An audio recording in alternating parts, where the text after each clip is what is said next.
नमस्कार मित्रों।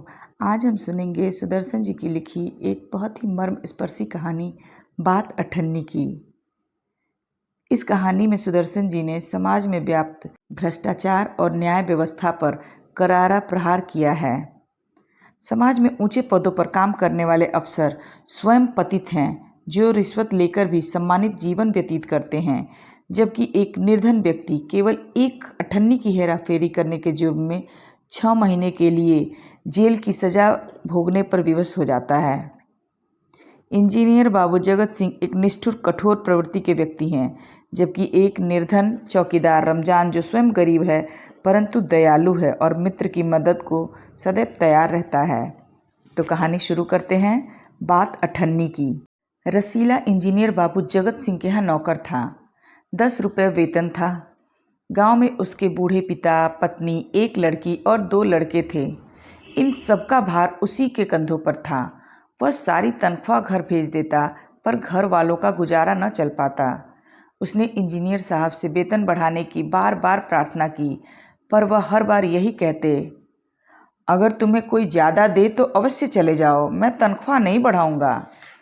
वह सोचता, यहाँ इतने सालों से हूँ, अमीर लोग नौकरों पर विश्वास नहीं करते, पर मुझ पर यहाँ कभी किसी ने संदेह नहीं किया।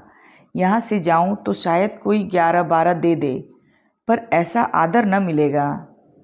जिला मजिस्ट्रेट शेख सलीमुद्दीन इंजीनियर बाबू के पड़ोस में रहते थे। उनके चौकीदार मियाँ रमजान और रसीला में बहुत अच्छी मित्रता थी। दोनों घंटों साथ बैठकर बातें किया करते। शेख साहब फलों के शौकीन थे। रमजान रसीला को फल देता। इंजीनियर साहब को मिठाई का शौक था। रसीला रमजान को मिठाइयाँ देता। एक दिन रमजान ने रसीला को उदास देखकर कारण पूछा। पहले तो रसीला छिपाता रहा, फिर रमजान ने कहा, कोई बात नहीं है तो खाओ मेरी सौगंध। रसीला ने रमजान का हठ देखा तो आंखें भर आई। बोला, घर से खत आया है, बच्चे बीमार हैं और रुपया नहीं है, तो मालिक से पेशगी मांग लो। कहते हैं 1 पैसा भी न दूंगा। रमजान ने ठंडी सांस भरी। उसने रसीला को ठहरने का संकेत किया और आप कोठरी में चला गया। थोड़ी देर बाद उसने कुछ रुपया रसीला की हथेली पर रख दिया। रसीला के मुंह से एक शब्द भी न निकला। सोचने लगा, बाबू साहब की मैंने इतनी सेवा की, पर दुख में उन्होंने साथ न दिया। रमजान को देखो, गरीब है परंतु आदमी नहीं, देवता है, ईश्वर उसका भला करे। रसीला के बच्चे स्वस्थ हो गए। उसने रमजान का ऋण चुका दिया। केवल 8 आने बाकी रह गए। रमजान ने कभी भी पैसों की मांग नहीं की, फिर भी रसीला उसके आगे आंख न उठा पाता। एक दिन की बात है, बाबू जगत सिंह किसी से कमरे में बात कर रहे थे। रसीला ने सुना, इंजीनियर बाबू कह रहे थे, बस 500? इतनी सी रकम देकर आप मेरा अपमान कर रहे हैं। हुजूर मान जाइए, आप समझे आपने मेरा काम मुफ्त किया है। रसीला समझ गया कि भीतर रिश्वत ली जा रही है। सोचने लगा, रुपया कमाने का यह कितना अच्छा तरीका है। मैं इतनी मजदूरी करता हूँ, सारे दिन मेहनत करता हूँ, तब महीने भर बाद 10 रुपये हाथ आते हैं। वह बाहर आया और रमजान को सारी बात सुना दी। रमजान बोला, बस इतनी सी बात? हमारे शेख साहब तो उनके भी गुरु हैं। आज भी एक शिकार फंसा है, 1000 से कम में तय न होगा। भैया, गुनाह का फल मिलेगा या नहीं यह तो भगवान जाने, पर ऐसी ही कमाई से कोठियों में रहते हैं, और एक हम हैं कि परिश्रम करते पर हाथ कुछ भी नहीं रहता। रसीला सोचता रहा, मेरे हाथ से सैकड़ों रुपए निकल गए, पर धर्म न बिगड़ा। एक एक आना भी उड़ाता तो काफ़ी रकम जुड़ जाती। इतने में इंजीनियर साहब ने उसे आवाज़ लगाई, रसीला, दौड़कर 5 रुपए की मिठाई ले आ। रसीला ने 4.5 रुपये की मिठाई खरीदी और रमजान को अठन्नी लौटाकर समझा कि कर्ज उतर गया। बाबू जगत सिंह ने मिठाई देखी तो चौंक गए। यह मिठाई 5 रुपये की है? हुजूर 5 की ही है। रसीला का रंग उड़ गया। बाबू जगत सिंह समझ गए। उन्होंने रसीला से फिर पूछा। रसीला ने फिर वही दोहराया।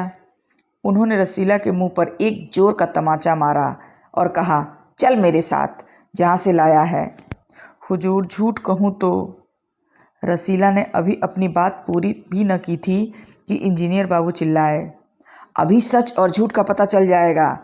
अब सारी बात हलवाई के सामने ही कहना। अब कोई रास्ता न बचा था। वह बोला, माई बाप, गलती हो गई, इस बार माफ़ कर दें। इंजीनियर साहब की आंखों से आग बरसने लगी। उन्होंने निर्दयता से रसीला को खूब पीटा, फिर घसीटते हुए पुलिस थाने ले गए। सिपाही के हाथ में 5 रुपए का नोट रखते हुए बोले, मनवा लेना, लातों के भूत बातों से नहीं मानते। दूसरे दिन मुकदमा शेख सलीमुद्दीन की कचहरी में पेश हुआ। रसीला ने तुरंत अपना अपराध स्वीकार कर लिया। उसने कोई बहाना न बनाया।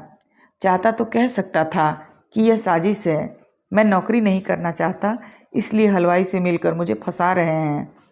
पर एक और अपराध करने का साहस वह जुटा नहीं पाया। उसकी आंखें खुल गईं। हाथ जोड़कर बोला, हुजूर, मेरा पहला अपराध है, इस बार माफ़ कर दीजिए, फिर गलती न होगी। शेख साहब न्यायप्रिय आदमी थे। उन्होंने रसीला को 6 महीने की सज़ा सुना दी और रुमाल से मुंह पोंछा। यह वही रुमाल था जिसमें एक दिन पहले किसी ने 1000 रुपये बांध कर दिए थे। फैसला सुनकर रमजान की आंखों में खून उतर आया। सोचने लगा, यह दुनिया न्याय नगरी नहीं, अंधेर नगरी है। चोरी पकड़ी गई तो अपराध हो गया। असली अपराधी बड़ी बड़ी कोठियों में बैठकर दोनों हाथों से धन बटोर रहे हैं, उन्हें कोई नहीं पकड़ता। रमजान घर पहुंचा।